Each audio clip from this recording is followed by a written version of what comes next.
All right, folks, it's Healthcare Unfiltered, and we have a newcomer to the show. He has not been before on this show, and it's a topic that I really, I think for those of you who've been listening to this podcast, I'm always intrigued by new companies, entrepreneurs, new ideas, because it's easy to say that, I'm an entrepreneur, but these are very far in between, and I think I landed one. I got to know Creed McKinnon because I saw some posts that he was talking about his new venture, new company on LinkedIn, and I really wanted to know a bit more about what he's all about. So, Creed, welcome to the show. Yeah, thank you for having me. I'm excited to talk a little bit about how VersaWare came to be and a little bit about my background. So thank you for the opportunity. Now, where's your accent from, first of all? This coming from me who has an accent, but hey. So I was born in Australia, and when I was 12, I moved to South Africa. So there's a bit of a mix there. And then I went to university in the United States, and that's where the company was born. So it's a mixed bag, but apparently it's mostly Australian. Australian, South African, and American. Okay. Um, so I asked you because obviously you founded a company, VersaWare, that we're going to talk about. But just tell me a little bit about you. I mean, when did you come to the US? What did you study? And what made you think that, most of us, honestly, we're born, we go to school, we find a job, we don't really think about creating something from scratch. So tell me how this all come about. Yeah, for sure. So as I said, I was born in Australia. Grew up in a small town called Margaret River, and I developed a passion for football or soccer, as the Americans call it. And I grew up in quite a healthy household. It was just my mother and I, and she's what people call like an almond mum, where they love all the new healthy things. So every time my mum would make me a smoothie, it had every sort of powder in it, nuts, seeds, all of that. So I grew up quite healthy. And that kind of aided my football journey. And when I was 12, I was given the opportunity to move to South Africa and continue playing football over there. So I naturally kind of progressed through the ranks there. Went to a good high school there, played for a good football team, and then that afforded me the opportunity to move to the United States. And I got a scholarship to move to America. I started at North Idaho College. So I was pretty late with admissions because I didn't know if I wanted to go to university since no one in my family has actually been to university before. So I was the first in my family to ever go to university. So it was never really on the cards. I come from a modest background of small time entrepreneurs. So I've always had that entrepreneurial spirit in me. Um, my mum was like a massage therapist that had her own practitioner. My gran was a landscaper. So pretty modest background, but then when an opportunity like that comes where you can move to the United States and get like a scholarship to play the sport you love, I had to grab with both hands. So I moved to Idaho when I was 18. Um, spent 2 years there, and then I was given the opportunity to transfer to a Division 1 school in California. So I went to Cal Poly, and Cal Poly is renowned to be quite an engineering heavy school. I studied information systems and business administration, and then that's where I actually met my co-founder, Jacob, and he's a mechanical engineering background. So he also has the entrepreneurial spirit. And then we actually played on the soccer team together at Cal Poly. And when you're playing at the Division 1 level, you understand that nutrition is a very important part of performance. You have a nutritionist, a lifting coach, and then your football team coach and everything. So we were kind of given a way in which we were told to calculate our nutrition just to make sure that we were refueling properly, recovering properly.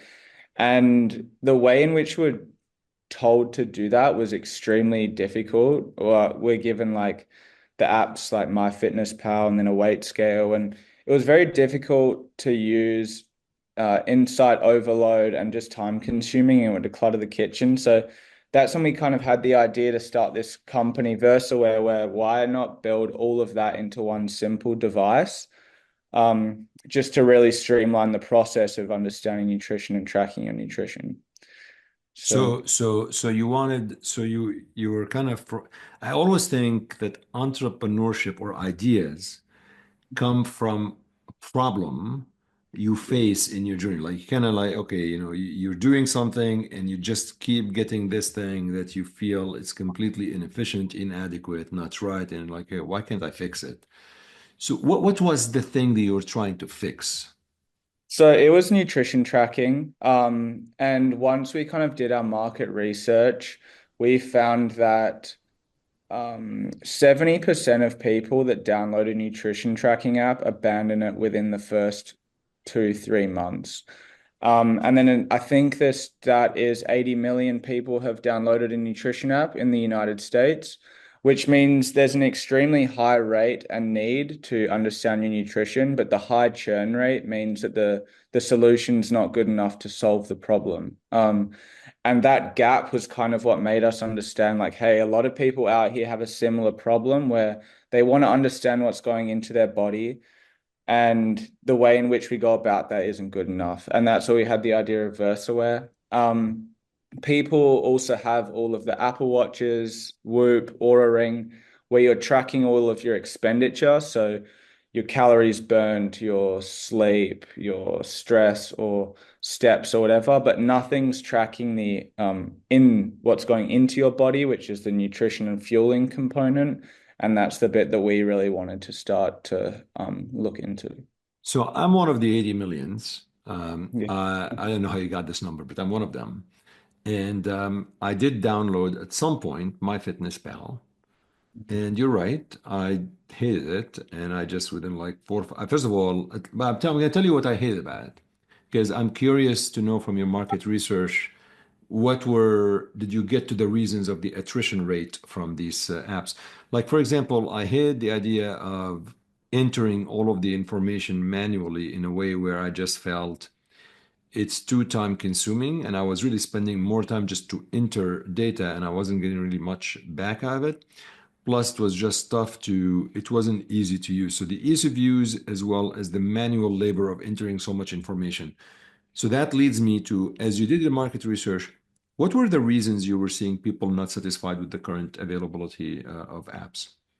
I mean, it was you kind of hit the nail on the head where people just found it too time consuming with the manual tabulation. And that's what we set out to do at VersaWare is how can we simplify that process where you don't break the common process of making a meal. So that's where we kind of landed upon this voice AI model where it's essentially what we like to say the Alexa, but for nutrition. So you can just say, hey, Versa, log 100 grams of oats, 50 grams of blueberries, and then it syncs straight to your day.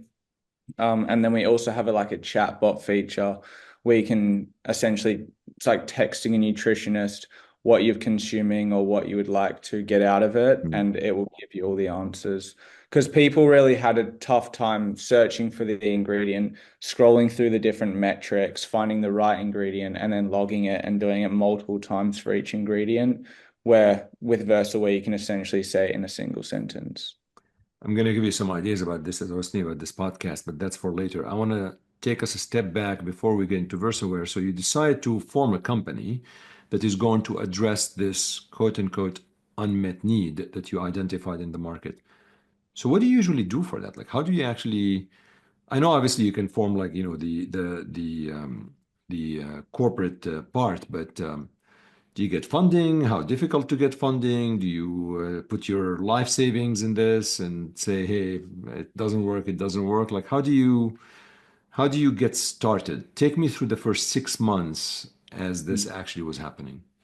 Yeah, so we started building the VersaWare product in our final year of university. So while we were still in school, we were spending our extra time pitching the company to accelerator programs around the country.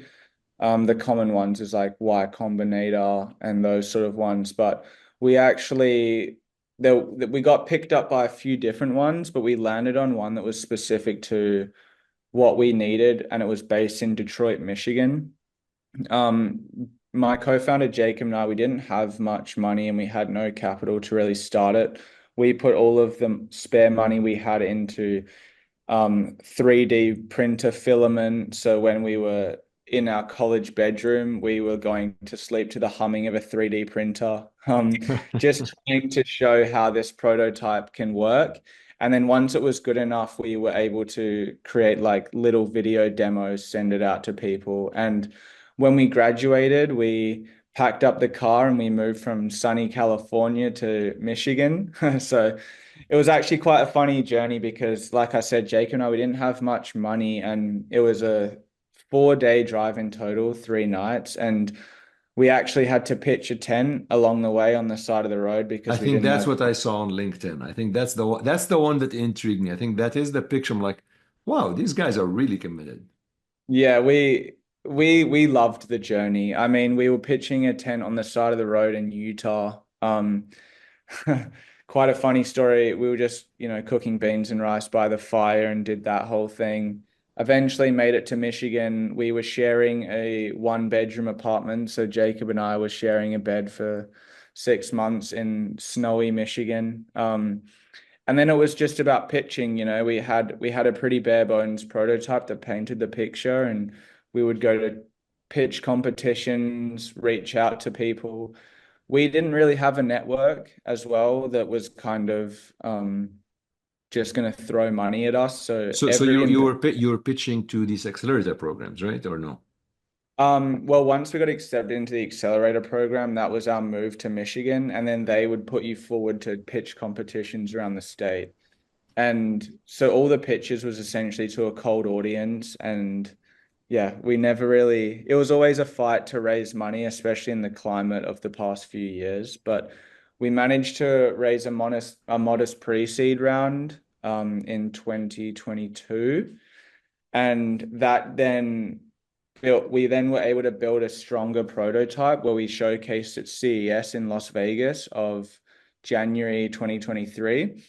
We got quite a good bit of traction there, and it allowed us to have a conversation with seed round investors, and we closed a seed round in July of last year, 2023. And then that's taken us to where we are today. And the company has been, maneuvering. And we're currently in the process of closing a round to just take it to market and scale. Um, are you working on the side to kind of support yourself a little bit, or do you have enough money in the company where you can pay yourself some salary, like just to kind of be able to live? So for the first 6 months, we were living on our savings. So we had no, like, extremely low savings where it was beans and rice and tuna and lettuce for the longest time. Probably not the healthiest, but it was enough sustenance to kind of get by. From the pre-seed round, we could only really cover our rent, which was a combined rent, which wasn't a lot.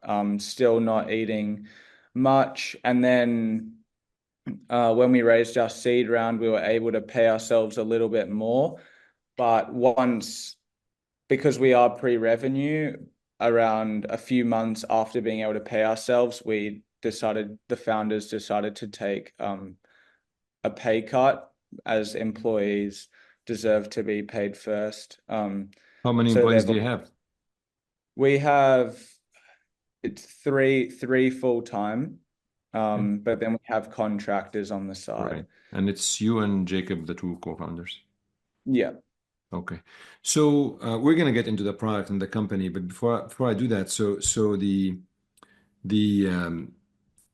listening to you, Creed, it's very clear to me that you're very passionate about this because, gosh, I mean, you are eating beans and rice and lettuce, and I mean, what was that? Why did you have so much fire in your belly that this is really or important, or this is gonna matter? I mean, that takes a lot of perseverance to. Was there something like you really believed in this? Where did this coming from? Like, why did you believe in it so much and never doubted yourself?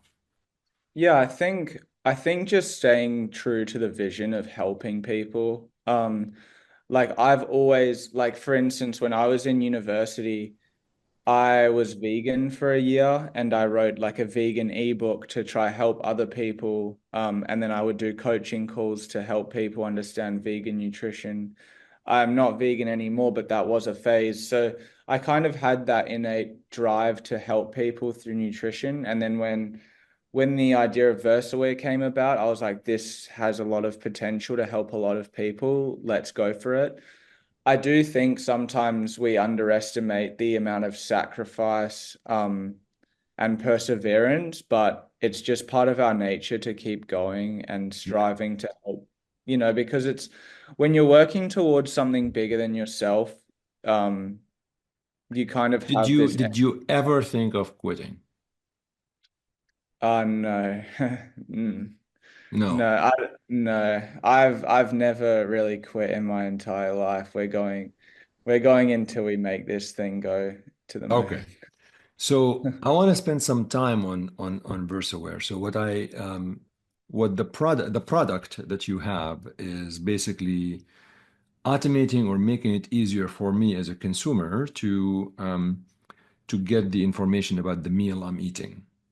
Yeah. Um, is your revenue, am I paying for this app? Is that what it is?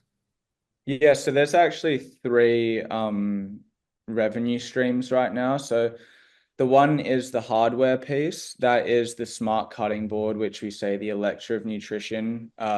That's in your kitchen. It has recipes. You speak to it as you're making a meal, following recipes and logging nutrition. Hardware is extremely expensive to bring to market and it's very risky. So we've had to put the hardware on the shelf for now. And the two that we're focusing on is we have a consumer mobile app that we're launching on January 1st, which has all the capability that the hardware has, but it's on your mobile phone. So the interactive chatbot feature, the voice AI, it's going to have photo scanning of food, recipes. So that's going to be That was the idea I was going to tell you. Remember, I said I have an idea for you. What I would like to do is take a picture of my meal yeah. and upload it to your app, and you just give me back what I want. Yeah, so the reason we staved away from that is it's not extremely accurate, but for the people that want to just a quick idea of what's going in their food, it does the job for them. Because it obviously doesn't take into account each single ingredient and its respective weight, because the apps can't really do that right now, which is why when you say 100 grams of oats, 50 grams of blueberries, it can give you an exact breakdown. Um, where a photo, it's not 100% accurate in the sense that it doesn't know exactly what's in the source or what ratios, but to give you a high level overview, it's good enough. So yeah, well, that's the mobile app. But then the other exciting piece, and this is where I'm saying it's really exciting to start reaching a lot more people, is we've actually packaged our software as an SDK and we're licensing it to other companies. So other fitness apps or nutrition apps, recipe apps can now integrate this nutrition engine into their own application. So we've actually just signed on a fitness company now who's going to be using the Versa nutrition engine, which is super exciting. So yeah, we've got Okay, that B2B side as well. interesting. So so downstream of this, what is the expectation? Like, are you envisioning you want people to change behavior? Like, what do you want? How do you how do you measure success? I'm not talking financial success. It's easy to know I'm revenue, I'm making money, all that stuff.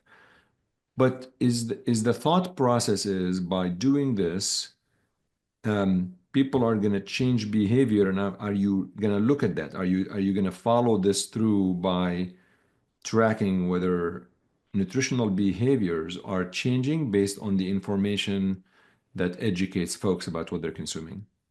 Yeah, it's going to be that retention rate and the growth rate that we're kind of looking at. You look at these companies like Whoop and Aura, where, like I said, they're measuring the external.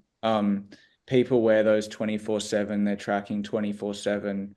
We want to get to a point where people are tracking what's going into their body at the same rate that they're tracking the external. That's Hmm. that's the goal, because at the end of the day, nutrition is extremely important. People understand that, but they don't really understand that. People are always focusing on what's their step count, what's their calories burn, but really understanding what's going into your body is so important. I think when people say abs are made in the kitchen, it's Oh, true, but it also goes a lot further than that as well. do you own the data that the consumers are sharing with you in terms of what they're consuming? And are you thinking of packaging that data and selling it to, I don't know who the buyer would be, but I can imagine several folks would be interested in this. Is this on the radar or is this something that you may be looking at? It's something we're aware of for sure, but right now it's just how can we, satisfy as many users as we can. That's the goal for not for right now. And then we're looking down the road as well, but it's just one step at a time. Of course. So you did a lot of pitches, Creed, obviously, to, over the past couple of years. What, give us a couple of examples of I don't know, a pitch that was unexpectedly bad and one that was unexpectedly great. I mean, I think obviously you learn with each pitch, right? And you refine it and all that stuff. But what was it like the first time you had to stand in front of people or Zoom or whatever and tell them what it is? And I could only imagine it's your baby, and if it's not really resonate, it's obviously, take us Yeah. through some of these and how you went through it. Yeah, I think at the early stage of a company, investors aren't just looking at the idea because you're sometimes pitching a moonshot idea that's like a few years down the road, or you're pitching what you've got currently. But something I believe investors are rarely looking at in those early stages is who are the founders? Do they have grit? Do they have determination? Are they smart? Do they have the wit to pivot if needed? Because a lot of companies they start as one idea, but it Yeah. moves and changes. You have to be very fluid. Like for example, we were just a cutting board with a weight scale in our early days. That was what we were pitching. We're a cutting board with a weight scale. Great, but it didn't really solve a problem. And then we're like, okay, now we're going to put on a like it was a 2 by 3 inch screen in the bottom corner, and then we're like, okay, cool, but it's not giving all the information that users want. And then we decided to put a larger screen on that's the size of a large iPhone.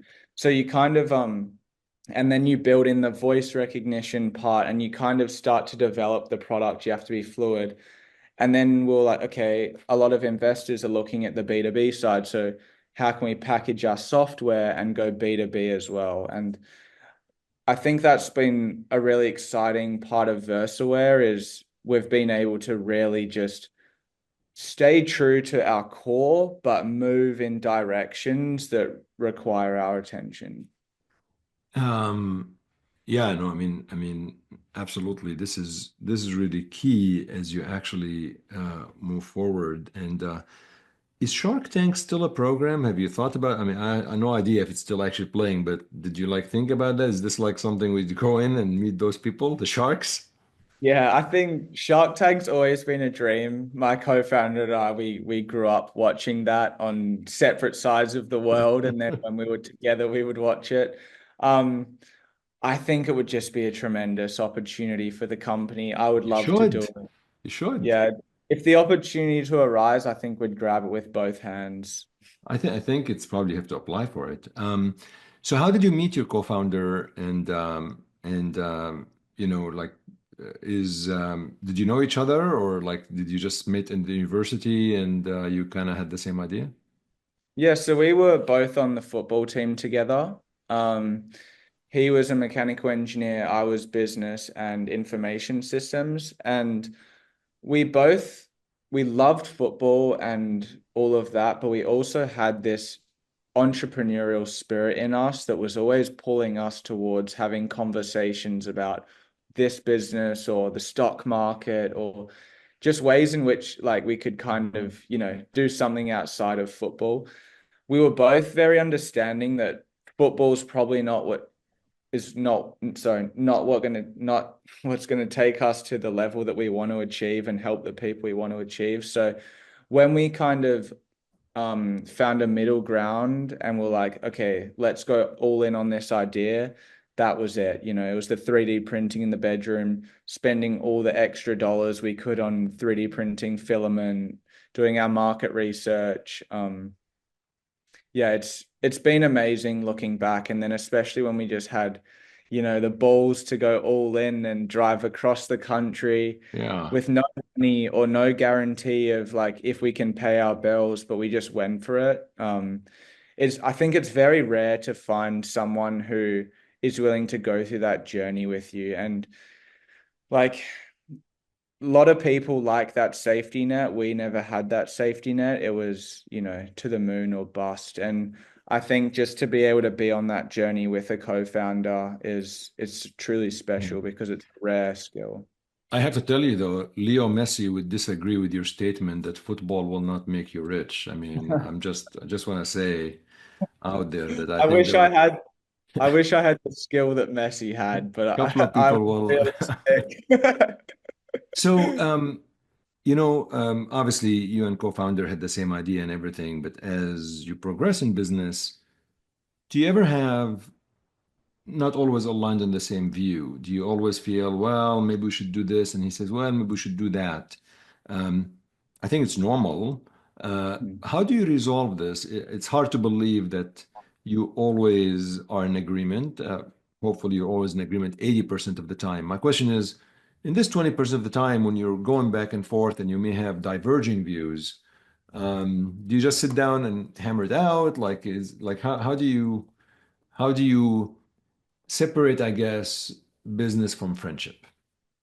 Yeah, I think we've been really good at that. And I think what really helped was building an advisory group around us, people with more experience, being our soundboard if we ever had differing ideas or whatever. We just have other people that we can lean on, people who have been in the company since the early days. Just to kind of, voice whatever we want to, and then just have like an essentially a mediator. But we've never really had any blow ups, Yeah. thankfully. Um, we have different personality types as well, so that kind of helps. Um, I just think it's the perfect co-founder partnership at this stage. Well, he better be listening to this show, subscribing to it, and also rating the show and buying my two books and all that stuff. Yeah. Um, and in startups and as you're trying to get to the market, there's a lot of emphasis on what folks call product market fit. Trying to see, um, what's your product market fit. Do you think you nailed that? I would say we're in that phase right now. We're currently testing the app with as many users as we can. Every day, I am personally DMing people, speaking to them, messaging them, being like, what do you like, what you don't like, getting as much feedback as we can. I think what's really exciting as a startup is how quickly you can move. If someone gives you feedback, Oh yeah. on a Monday, you can see if that feedback's legit on Tuesday and push that feature on the app by Wednesday. I don't think many companies have that skill. I've been actually talking about that a little bit on LinkedIn, is how fortunate we are to, iterate according to customer feedback. Um, so I yeah, I think think we're you nailed it. The startups have the agility of making changes because you don't have like 700 committees you have to go through to make that decision. I learned also you are an influencer and you are like yeah. on some shows or something. What's up with that? Tell us about that. Yeah, so I've always seen the value in building a personal brand. What I like to call it is social currency. So with that, it really helps getting the business off the ground, getting more eyes on the company. It's really helped with beta app testing. I can put a link on my Instagram story and get some strong feedback, which is really beneficial. And, I've got a community that is very supportive and I'm super grateful for them. So, Where do you get that from though? What like, talk shows, dating shows? um, What's the story? yeah, I think I mean, I've been a bit involved in social media for a few years now. I've had all sorts of experiences which have kind of given me the opportunity to be where I'm at today. When I was living in university, I lived with six girls and Jacob, and we documented the experience. And that gave us a bit of traction to grow a following. And then I just started posting sort of lifestyle content because I do believe in following people that have like a 360 vision, because then you're following the person for what they're doing. And that was kind of the purpose. And I post a lot of cooking videos, which do well. So, I don't think back in the day I had an opportunity to live with six girls in a. I mean, I would have probably done that. I agree. it was an Um, interesting experience, to say the least. yeah, yeah. Well, yeah. You make me want to go back to college. Um, so, so what's you talked about the advisors and they give you. Can you share an example where you were thinking of something and the advisor said, "Well, maybe do it differently." And I think is Simon Arkell one of your advisors? Um, Not officially, but he's someone I like to speak to, just to get a lot of advice from. He's super intelligent, knowledgeable. Don't do that. He may be listening to this show, and now I can never Uh, work with him again. I mean, it's like, oh, okay, I fine. I like it's actually quite funny because Jacob and I pitched the idea to Simon. I think he was the first person we ever pitched the idea to. Did he completely shred it apart? He he just said the idea wasn't big enough, which I agree. That was when the idea was just the weight scale built into a cutting board. But obviously since then we've really grown into who we are as a company at VersaWare, and I think he's pretty stoked for us, which is cool. Oh, we But all he's are. We all are. We all are. so yeah. So what's next? Like what is the next 6 to 12 months look like for VersaWare? Yeah, so we're going to CES in Vegas. We're launching the mobile What app is on CS for those who don't know that is what is that for folks who that's are the that's the Consumer Electronics Show in Las Vegas. It's one of the biggest tech shows conferences in the world. So you're rubbing shoulders with some of the biggest companies in the world and then other startups in your position. So it's Mhm. a super amazing experience.